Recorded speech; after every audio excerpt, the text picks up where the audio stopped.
Hey friends, welcome back. In this lesson, we're going to talk about Bob Dylan. Bob Dylan is widely considered to be one of the greatest songwriters of all time. I've actually heard a funny little anecdote about where songs come from. There's like this river that songs come from, and God's up top just passing them out. And apparently, Bob Dylan is right at the top of the river, getting all the good ones, and whatever he doesn't want comes downstream for the rest of us to have a crack at. That's how I heard somebody refer to Bob Dylan's music. Um, and I pretty much agree with that. I really like a lot of his songs. You could put one on from the 60s and sounds like it was written today. You know, that's pretty cool. He gets some flack for his singing. I think his older singing is actually pretty decent. And he knew what he was doing on the guitar, too. You can tell that he was really influenced by these blues players. And we've been sort of learning about these blues styles. You can hear Dylan covering some of these tunes and playing in that style. So he would have been well versed in this. We're going to learn a little bit about his style of playing and some folk tricks that will kind of get you through lots of different situations. So in addition to his blues influence, he was a good finger picker too. He had a lot of intricate finger picking patterns that he would do, and we're going to learn some of those and learn how we can apply them to a lot of different contexts. He had some interesting use of chords as well, and we'll learn a little bit about some of the chord voicings that he might have used. He also really knew his history too, and continued the folk tradition a lot. He has a song, "Boots of Spanish Leather," and that line of Spanish leather is a reference that goes back. There was a song from the Carter family where they make a similar reference, and there's even an older song that goes all the way back to Scotland where they talk about gloves of Spanish leather, I believe, in that one. And so he really kind of is paying attention to where the music comes from, but he also really takes to heart this contemporary definition of folk and has music that's very political and talks about the times that he was currently living in. So very interesting figure. I hope you're a fan of his music too. I'm going to show you a few tricks and things that we can do to start sounding like Bob when we play. All right, I'll meet you in the next lesson and we'll start looking into that. All right, now we're going to learn about some chord changes that you might hear in a Bob Dylan song, and actually really in any folk context you might hear this. It's a pretty common thing, and if I were only going to teach you one lesson on folk guitar, it might be this one. I really tend to enjoy this little lick, I guess you could call it, little riff, just little musical fragment that I like to insert in all sorts of different contexts. And what it is a G chord going to a C chord, like that. Now this could be called a G sus chord, or you can kind of think about it as just a C chord that has a G in the bass. So when we were doing our boom chuck, we would play C in the bass here, and then play G in the bass. Well, if I leave that G in the bass, it's still a C chord. So if I'm coming from a G and I just move these over, you get this really cool sound. I can also leave this note up here. This is another G, which is still in the C chord. So these two G's on my high E string and my low E string, they stay put, and in the middle of that we change from this G sounding stuff to this C sounding stuff. Okay?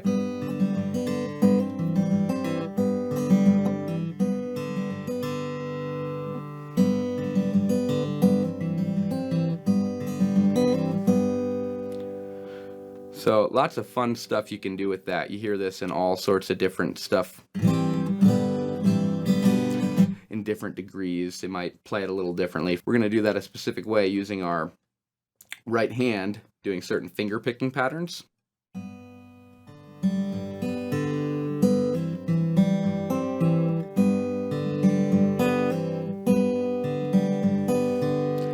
And this is a very useful pattern. So we can get a lot of mileage out of this. I like to think about it as 1, 2, and 3, and 4 because that's the main rhythm I'm doing.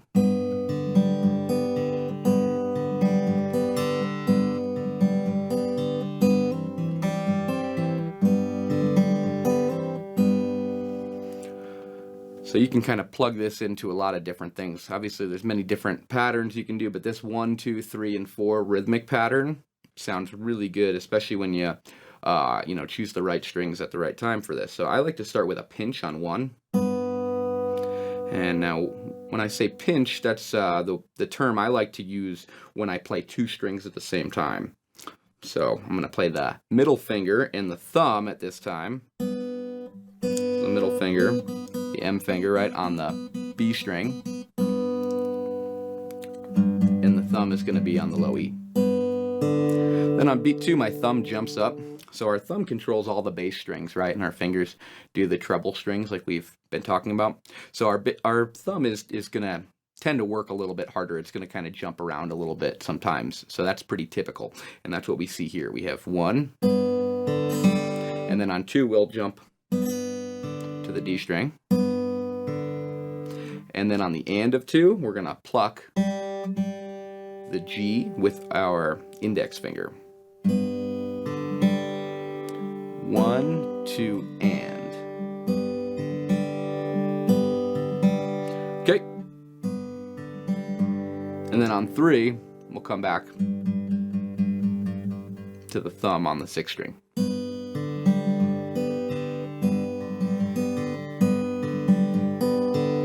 Okay, and then after that, we'll come upwards with a pluck on our B string with the middle finger. So we have pinch together on 1, 2 and is D string, then G string. Then we go here on 3 back to the low note here on the 6th string, and then up to the B. And then on 4, our thumb would come back and hit the D string again.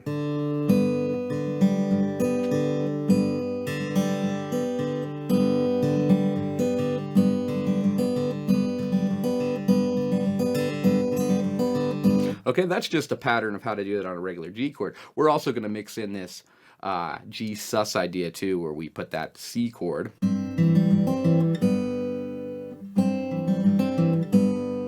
Oftentimes a C sus wouldn't also have this E note in there if it was a G sus, right? So it might just be the C note. So you could call this a C over G if you want. But we're just going to think about it as a little trick.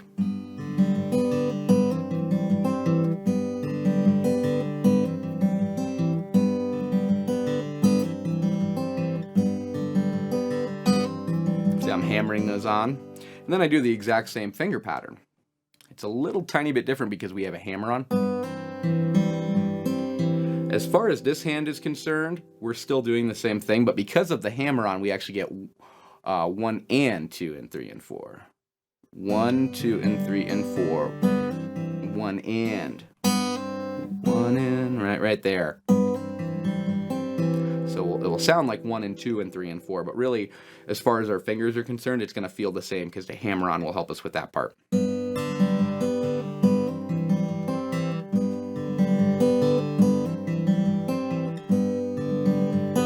Nice and slowly.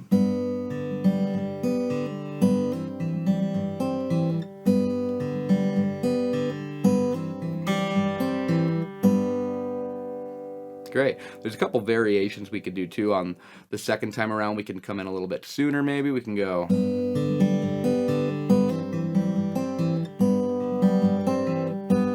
Something like that, turn it around in the middle.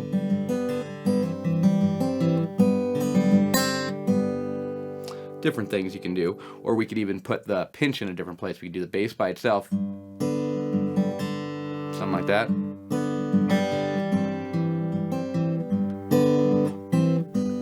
Let's stick with our main one though, because I tend to get a lot of mileage out of that in not just this particular trick, but in all sorts of different songs on different chords, and I'll show you that pattern in the next video as well, but we'll stick with this one.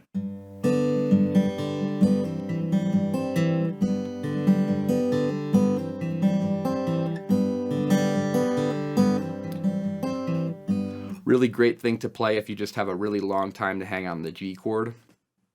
Even though we are sort of changing chords now, it doesn't really go anywhere. It kind of just establishes hanging out on G, but keeps the music nice and interesting there. All right, well, why don't we head over into the practice session and we'll try that together. Hi, welcome to the practice session. Let's go ahead and try this pattern we've been working on with our right hand. So remember, we have a pinch, and then 2 and 3 and 4, thumb on 2, and it's the index finger, 3 is the thumb again, and of 3 is the B string with the middle finger, and then 4 is going to be our thumb on the D string. And then we're going to hammer on. And our right hand does exactly the same thing as our left hand, puts these fingers down as if we were going to a C chord. So to be clear, we're just putting these two fingers down here. Index goes to the first fret of the B string, and the middle finger, or the second finger rather, goes to the second fret of the D string, just like on a C chord. And I'm not even playing I'm not playing the A string at all, so we don't need to worry about putting a finger there. Technically, we would have to kind of move this second finger over from the second fret of the A string over there, but we're not playing it, so you don't have to worry about that. You can leave it off and just get it ready to hammer on.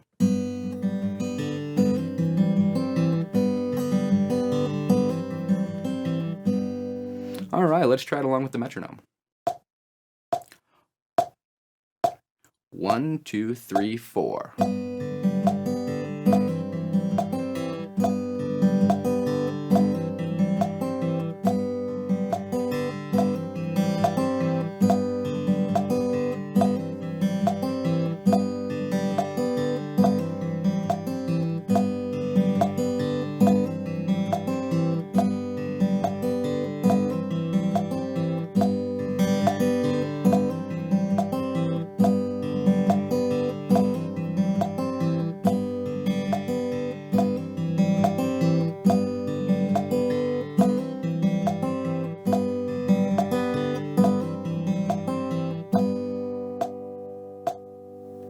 All right, great job. In the next lesson, we'll apply that pattern a little further into a different song.